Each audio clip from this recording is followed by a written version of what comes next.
when you see thousands of people that are innocents that got killed by drones, 1 million innocents killed in Iraq, if that's not a crime against humanity, what is a crime against humanity? A lot of shit comes up that people would want to vote on, like the bailouts, the war, all things of this nature. There's a lot of things that people would like that's going to affect us. We would like to vote on this, but you don't get to vote on it. You get to vote on a representative. These people are going to represent you once they get into office. And think about some of the laws that are in place to protect corporations. Think about some of the laws that are in place that fuck people over every day. They wouldn't be there if people were voting for them. We all have this desire to have someone lead us. We all have this feeling where we need someone who's smarter and wiser, who represents us. You know, and when you're really fucking dumb, the problem is really dumb people, they get a say in everything too. And they're subject to a lot of tricks. They're subject to nationalism. They're subject to these kind of ridiculous rah, rah, rah America speeches that don't say jack shit. They say nothing. It's all just this cheerleading fucking event. And they're subject to it. They can't help it. They're dumb. They don't know they're being bullshitted. They grew up around dumb people. They go to work with dumb people. There's no one in their family that's interesting or asks any questions at all. And they just get sucked right into it, man. This society is so greedy, we're willing to go to war. We're willing to go places and send these big metal machines that kill people and fuck people up just so we can make more money. And the way our society is set up, I mean, I've heard it argued, and argued successfully, that our society runs on war. You know, it runs on the domination of the other parts of the world. And literally, that's the only way you can control a gigantic chunk of the globe. You have to keep everybody down, you know, and that's what our society is based on. We can't be fighting over each other because, you know, this guy's like 1 million people die in Iraq, and everybody goes, hey, as long as it doesn't happen over here. But it is, that is over here. It's just over here, over there. It's the same thing. It's some people you don't know that were born somewhere else who fucking got jacked. You get trapped in that whole idea of, you know, this is my team, these are my people, and, you know, someone fucking plays a country music song and throws up a flag, and I'm in. Fuck it. It feels good. Feels good to be in, right? Feels good to be, God bless America. It feels good singing around with a bunch of other people and you're all drinking. We're the fucking baddest motherfuckers on the planet. Woo! And that's how people get recruited. It's a clusterfuck, man. These poor fucking kids, man. Can you imagine being 18, 19, being talked into doing this shit for a bunch of bloodthirsty motherfuckers who just are trying to get whatever they're trying to get over there, whatever the fuck it is, whether it's lithium, you know, minerals in the mountains that they use to make cell phones, whether it's 90% plus of the world's opium supply, 90 fucking percent. That is a multi-billion-dollar business. And if you think these fucking industrialist cocksuckers that are running the world are going to leave that money behind, you're fucking crazy. Dude, they've got United States Army troops guarding Poppy Field. There's fucking so much heroin there. I mean, it's incredible. The fucking brother of the president of Afghanistan, his brother was selling heroin and getting paid by the CIA. I mean, god damn it. Heroin is absolutely addictive, okay? People who try heroin get hooked. Heroin is everywhere, okay? So you need to sell it. Someone's selling it. Who's selling it? I don't know, but 90% of it comes from this one place where we have to be to save our freedom. You can't criticize it. Because if you criticize it, you're a shithead. You don't appreciate the troops and what they're doing for you. And that's not the case at all. I just don't like the idea of these fucking people leading us in any direction where you need to sacrifice your life. Well, I don't believe it. I don't believe them. When there's been so many fucking lies. I mean, the more you look it up, the more, I mean, go into any of the stories on the weapons of mass destruction before we invaded and compare them to what we actually know that they really knew when they said that.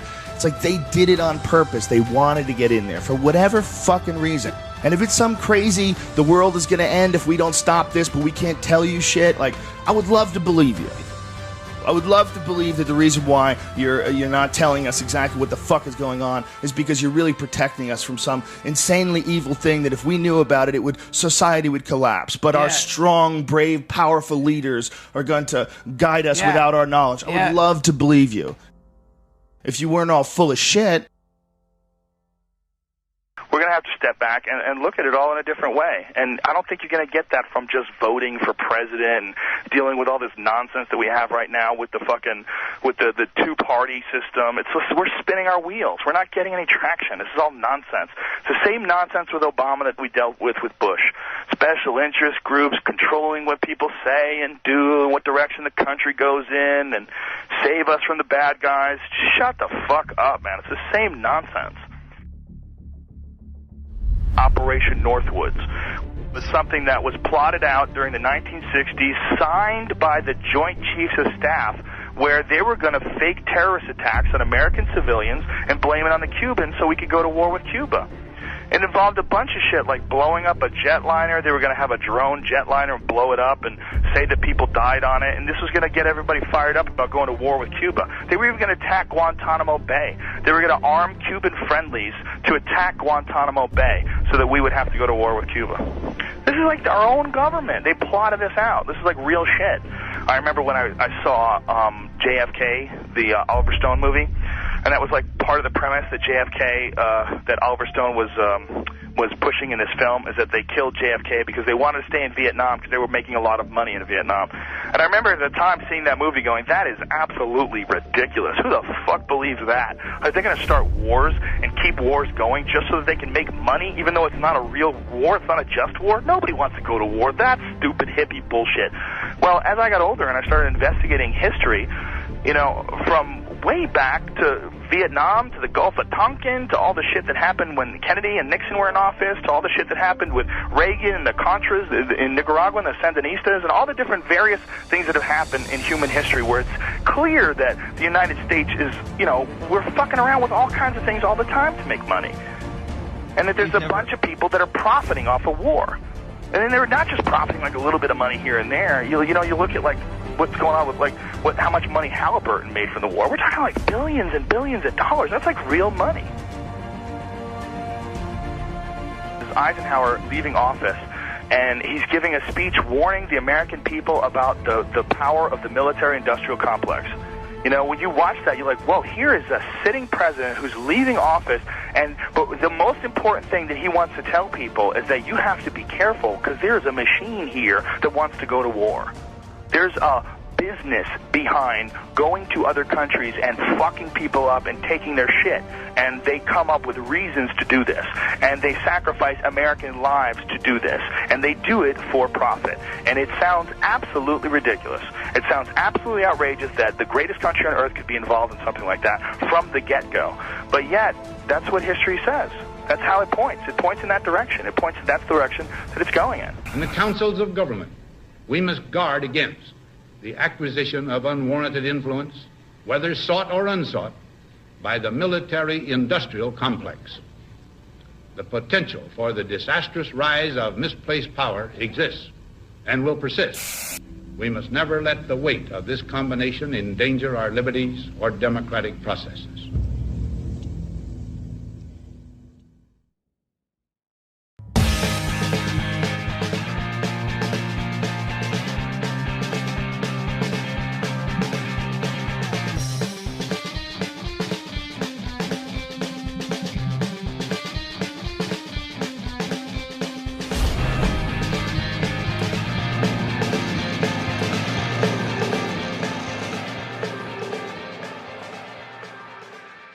Tower 7 disturbs me the most. That Tower 7 just went whoosh, just like a controlled demolition. And everybody's like, yeah, but it had holes in the building, and you see the hole in the building. Yes, I see the hole in the building, but wouldn't it fall towards that hole? Why is it falling like that? That doesn't make sense to me with Tower 7. The way Tower 7 fell, it just kinked in the middle and fell down free fall speed. Almost. I mean, everybody they'll nitpick at you. Oh, it was 1/10 of a second slower than free fall. Even if it was just close to free fall, that's crazy. There was no resistance. It just gave up. Why wouldn't it wiggle and collapse towards where it got jacked? It just seems like a controlled demolition. That bothers me.